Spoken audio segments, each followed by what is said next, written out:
नमस्कार, माझं नाव रसिका प्रदीप सदावर्ते.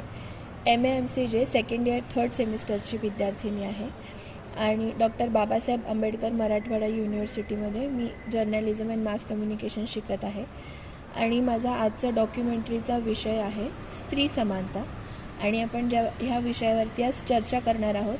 चर्चा करण्यासाठी आपल्यासोबत आहेत TMT प्रोडक्शनमध्ये कंटेंट रायटर असलेले सारंग पाडळकर. नमस्ते सर. नमस्कार. तर सर, आज चर्चा करण्यासाठी आपला जो विषय आहे तो आहे स्त्री समानता. तर मी तुम्हाला काही प्रश्न विचारेल, तुम्ही जस्ट तुमचे जे काही थॉट्स असेल. बिलकुल. ओके, ठीक आहे सर. तर माझा पहिला प्रश्न असा आहे की आजकाल आपण म्हणतो की स्त्री समानता झालेली आहे, पार्लमेंटमध्ये पण आपल्याला आरक्षण लेडीजला दिलेलं आहे, पण अजूनही खूप गावखेड्यांमध्ये समानता आपण बघू नाही शकत. तर तुम्हाला काय वाटतं की ॲक्च्युअलमध्ये स्त्री समानता झालेली आहे की नाही? खरं तर हा खूपच चर्चेचा विषय म्हणावा लागेल, कारण असं ओव्हरऑल एकाच दृष्टिकोनातून सांगता नाही येऊ शकत आपल्याला की स्त्री समानता झाली आहे की नाही आहे. पण हां, म्हणजे प्रत्येक ठिकाणी आपल्याला त्याचं वेगळेपण जाणवतं, वेगळेपण दिसायला लागतं जेव्हा जेव्हा आपण कुठे जातो. जर आपण आपल्या फक्त घरापुरता विचार केला तर नक्कीच आपण तेवढे सुज्ञ आहोत, आपण तेवढे प्रगल्भ विचारांचे आहोत की आपण स्वातंत्र्य देतो आपल्या घरच्या स्त्रियांना. आणि बाहेरचं आपण म्हणालो तर मला असं वाटत नाही की बाहेर आणखीन तेवढ्या प्रमाणामध्ये स्त्रियांची समानता झालेली आहे किंवा मग त्यांना तेवढा अधिकार मिळतो. कारण बऱ्याच गोष्टी आपल्या कानांवरती पेपरमधनं किंवा इतर सगळ्या माध्यमातून समोर येत असतात की मग ते अगदीच शिक्षणासाठी त्यांना अडवणूक त्यांची असेल किंवा मग त्यांना कुठल्या तरी म्हणजे वस्त्र परिधान किंवा कपडे घालण्यावरून कुठेतरी अडवणूक असेल त्यांची, किंवा आणखीन इतर बऱ्याच गोष्टींद्वारे. त्यामुळे मला असं वाटत नाही की पूर्णपणे समानता आलेली नाही आहे. हां, राजकारणी किंवा आणखीन बाकी क्षेत्रामध्ये थोडीफार जर दिसू शकते तर ते मला असं वाटतं की ज्या काही स्त्रिया होऊन गेल्या की ज्यांनी स्त्रियांसाठीचं विश्व घडवलं, तर नक्की ते त्यांचं योगदान आहे. आणि पुरुषांची जी वैचारिक प्रगल्भता आहे, त्यांनी त्यांचा जो ॲक्सेप्टन्स आहे, त्यामुळे ती आत्ताची जेवढी दिसते आहे तेवढी असं मला वाटतं. पण पूर्णपणे झाली आहे का, तर त्याचं उत्तर नक्कीच मला असं वाटत नाही की अजून तरी पूर्णपणे झालेली आहे. प्रगतीपथावरती असं आपण म्हणू शकतो. अच्छा, थँक्यू सर. माझा दुसरा प्रश्न असा आहे की आपण म्हणतो की लेडीज आहे किंवा जी मुलगी आहे ती जे कपडे घालते किंवा जे काही वस्त्र घालते, अजूनही सोसायटीमध्ये तिला तिच्या कपडे घालण्याच्या पद्धतीवरनं जज करतात. तिच्यासोबत कधी काही वाईट प्रसंग झाला, लाईक मॉलेस्टेशन झालं किंवा रेप झाला, आणि ती मुलगी जर का वेस्टर्न कल्चरचे कपडे घालत असेल तर म्हणतात तिने छोटे कपडे घातले म्हणून त्या मुलांनी असं केलं. तर तुम्हाला काय वाटतं, याच्यात मुलीची चुकी आहे का मुलाची चुकी आहे? नाही, हा तर खरंच अगदीच महत्त्वाचा आणि संवेदनशील विषय आहे. खरं तर या प्रश्नावरती मला असं वाटतं की जनरली चूक एखाद्याची असं नाही पॉईंट आऊट करता येऊ शकत कधीच. त्याचं कारण असं आहे की म्हणजे एकच आपण म्हणतो ना की एखाद्या ॲस्पेक्टला धरून आपण त्याचं निष्कर्ष किंवा त्याचं कन्क्लुजन नाही काढू शकत. कारण गोष्ट अशी आहे की फक्त कपडे छोटे घातल्यामुळे गुन्हा घडलेला आहे असा विषय नसतो. तर त्या पाठीमागे मानसिकता काय आहे समोरच्या व्यक्तीची, ते सुद्धा मला असं वाटतं की बऱ्याच प्रमाणामध्ये महत्त्वपूर्ण ठरतं. की नक्की आता एखादी व्यक्ती आहे, ती जर म्हणजे तिच्या कपड्यांमध्ये थोडंसं काहीतरी अभाव जाणवतो आहे, तर ते असे नका. पण मग जर समोरचा व्यक्ती आहे त्याची मानसिकता नक्की कुठल्या प्रकारची आहे त्यावरती ते डिपेंड करतं. मला सांगा की एखादा हॉस्पिटलमध्ये असतं, आपण एखादा पेशंट असतो आणि ती जर लेडीज पेशंट असेल, जर आपण कपडे आणि महिलांबद्दलच बोलत आहोत, तर एक लेडी पेशंट आहे आणि ती अगदी असह्य अवस्थेमध्ये आहे, ठीक आहे. तर तिला नॉर्मल कपडे नाही वेअर करू शकत. तिला ते जे काय असेल ते म्हणजे ज्यामध्ये ती रिलॅक्स कम्फर्ट फील करेल ते कपडे घातले जातात. आणि मग त्यावेळेला असं नसतं ना की बाबा, त्यावेळेला दृष्टिकोन एक वेगळा असतो बघण्याचा. त्यामुळे दृष्टिकोन हा सुद्धा एक मॅटर करतो बऱ्याचदा. आणि कपडे म्हणजे काय माहिती का, की त्याच्यामध्ये अधिक प्रमाण करण्याचं काम हे कपडे करू शकतात असं म्हणायला गेलं तर मला वाटत नाही की ते चुकीचं ठरेल.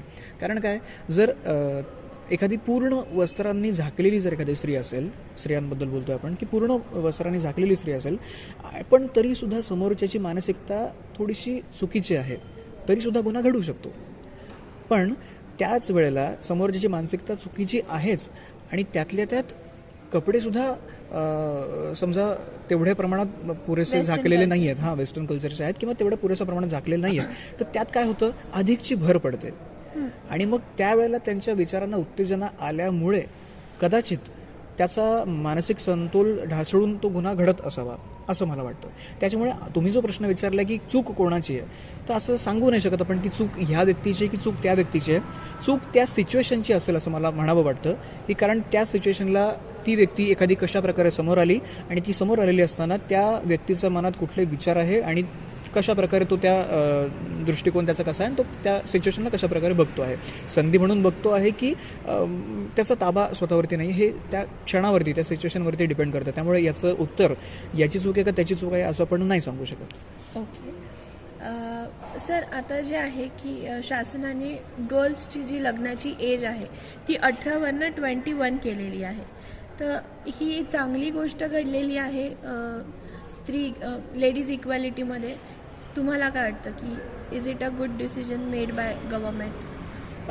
हां, याबद्दल मला असं म्हणावं वाटेल की मुळात आपण जसं हे कन्सिडर केलेलं की बाबा 18च्या नंतर तुम्ही सज्ञान होता, ठीक आहे, पण 18वरनं ती 21वरती लिमिट केली आहे. याचा अर्थ की असं नाही की बाबा, म्हणजे मला मुळात असं वाटतं की काय आहे, स्वातंत्र्य तर आहेच, ठीक आहे, पण बऱ्याचदा काय होतं बहुंशी प्रमाणामध्ये की जर आपण खेडेगावांचा विचार केला तर त्या ठिकाणी मेंटॅलिटीच मुळात अशी आहे की जास्त काळ मुलगी आपल्या घरी राहणं हे थोडंसं वेगळ्या पद्धतीने घेतलं जातं किंवा मग त्यामुळे काय आहे की 18 वर्ष एक परफेक्ट लिमिट होती मला असं वाटतं. हां, ठीक आहे, त्याच्यात 21 झाल्यामुळे बऱ्याच गोष्टींवरती पाबंदी आल्यासारखं झालेलं आहे. खेडेगावांमध्ये महिलांना शिक्षणासाठी तेवढा फोर्स बऱ्याचदा कमी बघायला मिळतो की त्यांना तेवढं शिक्षण प्रोव्हाइड केलं जातं आहे. त्यांना पुढच्या वर्गांमध्ये किंवा उच्च शिक्षणासाठी मेहनत केली जाते, त्यांना शिकवलं जातं आहे. असं फार रेअर केसमध्ये बघायला मिळतं. रेअर म्हणण्यापेक्षा तेवढ्या प्रमाणात जास्ती नाही शिक्षण दिलं जात आहे. मग जर आता तेवढंच ती जर घरी असेल, 18वरनं 21पर्यंत ती घरी असेल, बऱ्याचदा काय होतं की ज्या वेळेला ती आपल्या सासरी जेव्हा जाते, पहिल्याच वर्षी की 18 नंतर ती सासरी किंवा 18पर्यंत बहुच्या प्रमाणामध्ये लग्न होऊन जायचं आणि त्या सासरी गेल्यानंतर कदाचित जर सासरीची मंडळी व्यवस्थित असली असती, मुळात मुद्दा असा असतो की कुठलाही बाप, मुलीचा बाप हा विचार करतो की आपल्या घरापेक्षा जास्ती उच्च घरामध्ये, मग ते आर्थिकदृष्ट्या असो, सामाजिकदृष्ट्या किंवा मग आणखीन पद प्रतिष्ठा आणि मानसिकता, शिक्षण या सगळ्याच गोष्टी अधिकच्या प्रमाणामध्ये असलेल्या घरी तो त्याच्या मुलीचं कन्यादान करण्याचा प्रयत्न करतो. सो मला असं वाटतं की ज्या वेळेला एखादा व्यक्ती आहे, एखादा मुलीचा वडील आहे, त्यांनी जर तेवढं शिक्षण दिलेलं नाही आणि ती जर दुसऱ्या घरी किंवा सासरी जाते आहे, तर त्या ठिकाणची तेवढी मानसिकता असते की नाही बाबा, म्हणजे तू संसार पण कर आणि आपण तुला पुढे पण शिकवूयात. त्यामुळे ती एक चांगली गोष्ट होती असं मला वाटतं. आणि आता जी काही लिमिट वाढलेली आहे, तर आता अजून तरी त्याचा तेवढा म्हणावा तेवढा इम्पॅक्ट बघायला मिळत नाही आहे. पण तरीसुद्धा कुठेतरी असं वाटतं की जे होतं ते बऱ्यापैकी चांगली गोष्ट होती. कारण मुळात काय, खेडेगावांमध्ये जर आपण विचार केला तर 18ची लिमिट असतानासुद्धा बालविवाह होत होते. आणि या केसेस मी सांगत नाही किंवा तुम्ही सांगत नाही, आपल्याला वृत्तपत्रांमधून किंवा इतर सगळ्या माध्यमातून कळलेले आहेत की 18 असतानासुद्धा बालविवाह व्हायचे. मग 18 असतानाच जर बालविवाह होत होते, त्याच्यावरून आता 21पर्यंत जी लिमिट झालेली आहे, तर ते कुठेतरी जास्त प्रेशराईज केल्यासारखं आहे असं मला वाटतं. सो गोष्ट चांगली घडली, वाईट घडली हे तर नंतरच ज्यावेळेला त्याचे इम्पॅक्ट्स बाहेर येतील त्यावेळेला कळेल. पण सध्याची गोष्ट जर बघायला झाली आपल्याला, तर आपण एखाद्या निष्कर्षावरती नाही देऊ शकत. पण हां, मला पर्सनली जर विचाराल तर मला असं वाटतं की जे आधी होतं ते सुद्धा चांगलंच होतं. आता नवीन काय आहे ते बघूयात. Let's see what's going to happen. Okay. पुढे मला असं विचारायचं आहे सर, जसं की तुम्ही बोललात की खेडेगावांमध्ये जे आहे की मुलींचं लग्न 18व्या वर्षी, पण एक WHO सर्वे आहे त्याच्यानुसार जे कोविड होतं, कोविडचं जो काही काळ होता, जेव्हा लॉकडाऊनमध्ये आपण सगळेजण घरी होतो, तर एज्युकेटेड लोक जे होते, जे एज्युकेटेड जेंट्स होते, ते आपल्या वाईफवरती म्हणा, घरच्या लेडीजवरती डोमेस्टिक व्हायलन्स करायचे, जे त्यांची फ्रस्ट्रेशन आहे किंवा इरिटेशन आहे. तर ते खूप साऱ्या केसेस त्या वेळेमध्ये आल्या होत्या की आमचे जे हस्बंड आहे ते आमच्यावरती डोमेस्टिक व्हायलन्स करत आहे, किंवा आपण जे म्हणतो स्त्री एक फक्त उपभोगाची वस्तू म्हणून जे स्त्रीकडे पूर्वापासून पाहते, म्हणजे आपल्या इतिहासात पण जर आपण पाहिलं तर त्या काळामध्ये तो अनुभव प्रत्येक आय थिंक एका सर्वेनुसार मिनिमम 60 to 65% लेडीजला हा अनुभव आला की त्यांचे जे लाईफ पार्टनर्स आहे, they were forcing them to get intimate. So what you want to say about that? यामध्ये बघा 2 गोष्टींचा उल्लेख केला आहे तुम्ही. एकतर म्हणजे मारहाणीबद्दल आपण बोललेलो आहात आणि आणखीन म्हणजे मग ते समागमासाठी असेल, तयार करण्यासाठी किंवा प्रेशराईज करण्यासाठी. मग मुळात तुम्ही सुरुवातीला उल्लेख केला कोरोना काळामध्ये, ठीक आहे. तर मला असं सांगायचं तुम्हाला की sorry to interrupt you sir, पण फक्त कोरोना काळामध्ये ह्या केसेस आपल्याला कळाल्यात. पण असं पण आहे की विदाऊट, जेव्हा कोरोना नव्हता, मी जसं म्हटलं पूर्वापारपासून आपल्या इतिहासामध्ये सुद्धा स्त्रीला फक्त एक उपभोगाची वस्तू म्हणूनच समजण्यात आलेलं आहे. किंवा तिचं लग्न झाल्यावरती सुद्धा तिच्या जॉबला इतकं प्रिफरन्स नसतं जितकं एका जेंट्सच्या जॉबला प्रिफरन्स असतं. तिला always she have to adjust की हां ठीक आहे, तू आता नको करू जॉब, तू घर सांभाळ, तू चूल आणि मूल कर. ह्या सगळ्या ज्या गोष्टी आहेत ह्याबद्दल तुम्हाला काय म्हणायचं? हां, चालेल ना. ह्याबद्दल मी असं म्हणेल की गोष्ट अशी आहे रसिका मॅडम, आपण ज्यावेळेला विचार करतो तर हा जो तुमचा दृष्टिकोन झाला तो एका पॉईंट ऑफ व्ह्यू पुरता झाला असं मला वाटतं. की असं नाही की पूर्णपणे तिच्यावरती जोर जबरदस्ती होते वगैरे. मुळात काय आहे की समाजामध्ये असेसुद्धा तुम्हाला अनुभव किंवा अशासुद्धा प्रचिती येतात की ज्या वेळेला कळतं की नाही यार, स्त्रीची एवढी रिस्पेक्ट केली जाते, एवढी अब्रू बाळगली जाते, तिला तेवढा आत्मसन्मान म्हणजे तिचा मानसन्मान तिला दिला जातो, तिच्यासाठी खूप चांगल्या गोष्टी केल्या जातात. हां, केसेस जर बघायला गेलं तुम्ही, केसेसबाबत म्हणाल तर त्या दोन्हीकडे तेवढ्या जाणवतील. मी तेच म्हणतो ना की हा जो विषय असा आहे, मुळात आजचा जो आपला विषय आहे की स्त्रियांच्या समानतेचा, तर यामध्ये खूप सारे ॲस्पेक्ट असे पण दिसतील तुम्हाला की जे दोन्ही साईडनी तेवढेच तुलनात्मक आहेत. म्हणजे जेवढे राईट साईडला जेवढं त्याचं वेटेज असेल तेवढंच लेफ्ट साईडला पण आहे. त्यामुळे कुठल्या तरी एका गोष्टीवरती आपण हे नाही करू शकत. पण हां, एवढं मात्र आपण नक्की म्हणू शकतो की ज्या काही गोष्टी सुशिक्षित घरांमध्ये तुम्ही म्हणताय की मारहाण वगैरे, यामध्ये मला असं वाटतं की मुळात काय असतं, ज्ञानाचा अतिरेक जो असतो ना, तर तो काय असतो की आपल्याला बऱ्याचदा असं होतं, समजदारपणा जो असतो आपला, जे अंडरस्टँडिंग असते, त्याला कुठेतरी ते हार्म करतं. म्हणजे काय असतं की एकतर तुम्हाला त्यावेळेला तुमचा इगो म्हणा किंवा तुमचं कंट्रोल जो आहे माइंडवरचा, तो तुमचा फार महत्त्वाचा असतो. तुम्ही जर स्वतःला कंट्रोल केलं आणि समोरच्याचं सुद्धा तेवढंच म्हणणं ऐकून घेतलं, दोघांनी पण, म्हणजे एक फक्त पुरुषांनी नाही किंवा फक्त स्त्रियांनी नाही, एकमेकांना समजून घेणं, ज्याला आपण म्हणतो की त्याच्यावरती सगळा संसार टिकून असतो, आपण असं म्हणतो. समजून घेण्याची गोष्ट ज्या वेळेला कुठेतरी कमी होते किंवा ज्या वेळेला समजून घ्यायचंच नसतं मुळात, ते आपण म्हणतो ना की झोपलेल्या माणसाला उठवता येतं पण झोपेचं सोंग केलेल्याला नाही उठवता येत. त्याचप्रमाणे मला असं ते वाटतं की समजून जो घेतो आहे मुळात त्याच्यासोबत तेवढे रिलेशन चांगले राहतील. कारण गोष्ट अशी की ज्या वेळेला तुम्ही समजून घेता समोरच्याचं काय म्हणणं आहे, समोरच्याला काय वाटतं आहे, त्यावेळेला तुम्ही त्यानुसारच तुम्ही रिस्पॉन्स देतात, ठीक आहे. आणि यामध्ये ज्यावेळेला तुम्हाला समोरच्याची प्रकृतीची काळजी घ्यायची नसेल किंवा समोरच्याचं ऐकूनच घ्यायचं नसेल, तर त्यावेळेला काय होतं, इगो थोडासा आपला वाढत जातो. आणि मग माझं ऐकत नाहीस तू, म्हणून मग त्याच्यानंतरची पुढची स्टेप म्हणजे मारहाण करणं, शिव्या देणं आणि या सगळ्या गोष्टी. मग त्यावेळेला तुम्ही सुशिक्षित आहात, अशिक्षित आहात, तुम्ही गरीब आहात, तुम्ही श्रीमंत आहात, मध्यमवर्गीय आहात, या सगळ्या गोष्टींचा विसर पडतो. त्यावेळेला फक्त दिसतं काय, आपला स्वतःचा वाढलेला इगो आणि माझं कसं ऐकत नाही किंवा मला का समजून घेत नाही, असं असतं ते. त्यामुळे ज्या वेळेला म्युच्युअल अंडरस्टँडिंग ज्याला आपण म्हणतो, तशा घरांमध्ये एक आदर्श उदाहरण तुम्हाला उत्तमपैकी बघायला मिळेल. आणि यामध्ये शिक्षणाचं तुम्ही जे म्हणत असाल की बाबा उच्च शिक्षित वगैरे, माझं तेवढंच म्हणणं त्यावरती की बाबा उच्च शिक्षण जरी असलं तरी समजदारपणा हा तेवढाच महत्त्वाचा आहे. नुसतं शिक्षण असून चालत नाही, तर ते समजण्याची म्हणजे ते शिक्षणाचा काय उपयोग जर तुमच्यात सामान्य माणसाची किंवा स्वतःच्या पार्टनरला समजून घेण्याची तयारी नसेल किंवा तुमची तेवढी योग्यता नसेल, तुमची तेवढी काय म्हणता येईल बौद्धिक पातळी नसेल, तर तेवढ्या उच्च शिक्षणाचा पण काही उपयोग नाही. मग तर अगदीच अडाणी माणूस आहे पण तो अगदीच आपल्या पत्नीला किंवा एखादी अडाणी पत्नी आहे ती आपल्या पतीला विचारपूस करते आणि समजून घेते, तर त्याचं सुखी संसार त्याचा चालू शकतो. त्यामुळे शिक्षण अतिरेक असणं चांगलीच गोष्ट आहे, पण ते शिक्षण असतानासुद्धा तुमचे समजून घेण्याची मानसिकता नसेल तर मला असं वाटतं की ते कुठेतरी चुकीचं आहे. त्यामुळे अशा केसेस घडताना आपल्याला बघायला मिळतात आणि त्यासोबतच चांगल्याही केसेस आहेत, वाईटसुद्धा आहेत, तुलना मात्र तेवढीच आहे. अच्छा, म्हणजे तुम्ही इन शॉर्ट जसं तुम्हाला सांगण्याचं हे आहे की समजूतदारपणा जर दोघांमध्ये असेल तर ह्या ज्या गोष्टी आहेत त्या नाही घडणार. नक्कीच. तुम्ही आत्ता बोललात सर की स्त्रीला नेहमीच एक मानाचं स्थान दिलेलं आहे आपल्या सोसायटीमध्ये. जसं आपण देवीला मानतो, आपण आराध्य दैवत म्हणून मानतो, पण तसं स्त्रीला एक मानाचं स्थान असतं का? आपण जर का असेल तर मग स्त्री भ्रूण हत्या का होतात? आणि खेडेगावांपेक्षा एज्युकेटेड सोसायटीमध्ये रिसर्च अनुसार हे दिसून आलेलं आहे की खेडेगावांपेक्षा ग्रामीण भागापेक्षा जे शहरी भाग आहे तिथे स्त्री भ्रूण हत्येचं प्रमाण जास्त आहे, हे का? यामध्ये आपण असं म्हणू शकतो कदाचित की तुम्ही जसं म्हणालात की देवीचा दर्जा स्त्रियांना आपण नेहमीच देत आलो आहोत आणि वंदनीय, पूजनीय, आदरणीय आपण मानत आलेलो आहोत. त्यांना तेवढी पदप्रतिष्ठा पण आपण देतो आणि सगळ्याच गोष्टी. मुळात फक्त खेडेगाव आणि शहरी भाग यांचं जर कम्पॅरिझन करायचं झालं तर मला असं वाटतं की शहरापेक्षा, शहराच्या तुलनेमध्ये असण्यापेक्षा खेडेगावांमध्ये धार्मिकता किंवा आपुलकी किंवा एक इमोशनल ज्या काही गोष्टी असतात त्या जास्त प्रमाणात आहे.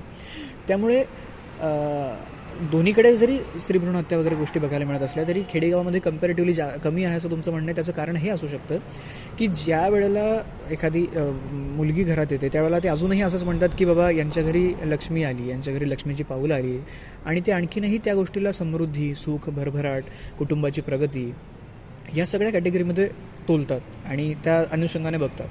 बऱ्याचदा तर तुम्हाला असं लक्षात येईल की काही ठिकाणी तुम्ही जर गेलात विदर्भाच्या साईडला किंवा काही ठिकाणी, तर त्यावेळेला जेव्हा एखादी मुलगी येते तर तिचं अगदी देवीसारखंच पूजनसुद्धा केलं जातं.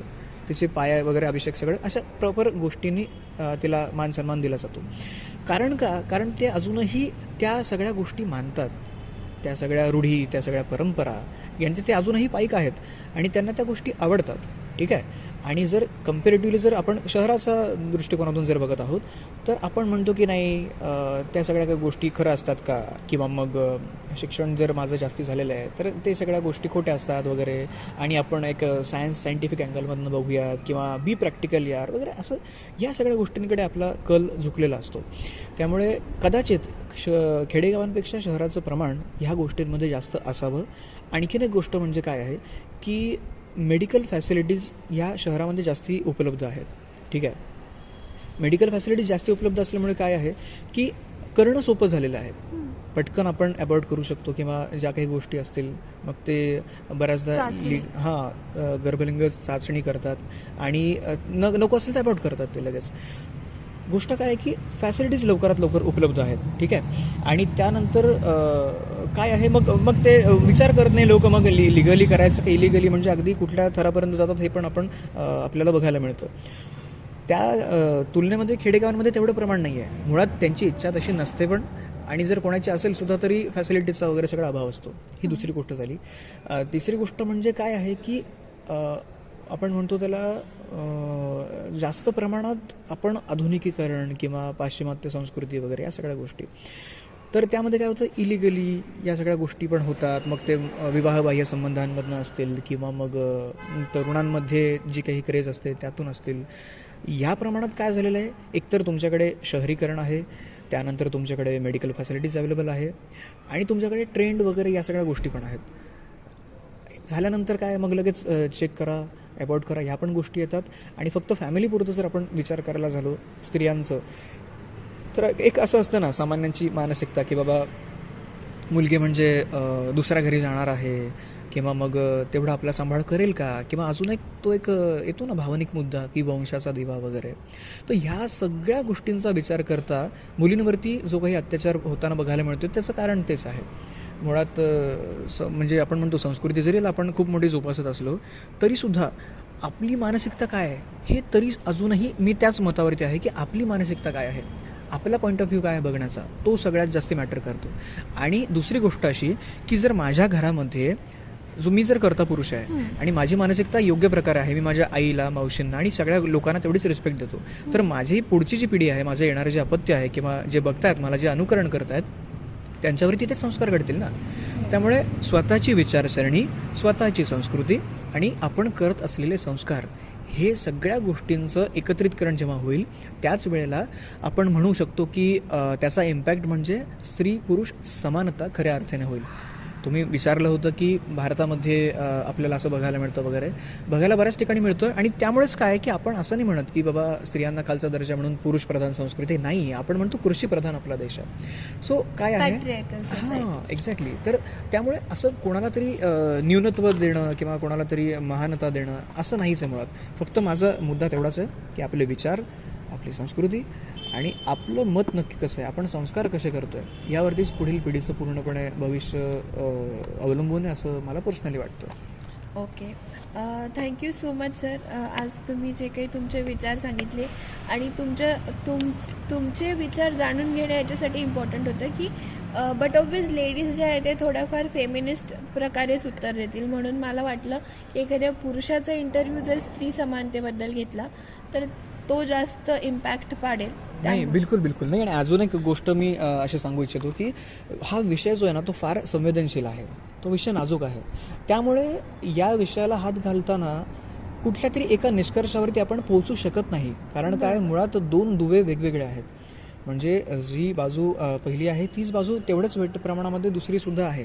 त्यामुळे कोणाला कमी किंवा कोणाला जास्ती आपण म्हणू शकत नाही आणि कोणाचं तरी एकाच्याच पारड्यामध्ये वजन टाकून आपण त्याला तेवढा न्याय देऊ शकत नाही. कारण काय आहे, कारण समाज बदलत राहणार आहे, विचारसरणी बदलत राहणार आहे आणि जेवढी चांगली विचारसरणी होईल तेवढा चांगला समाज घडेल आणि जेवढा चांगला समाज घडेल तेवढा चांगला देशही घडेल. आणि ज्या वेळेला देश असा उत्तम प्रकारे जेव्हा चांगला घडत राहील त्यावेळेला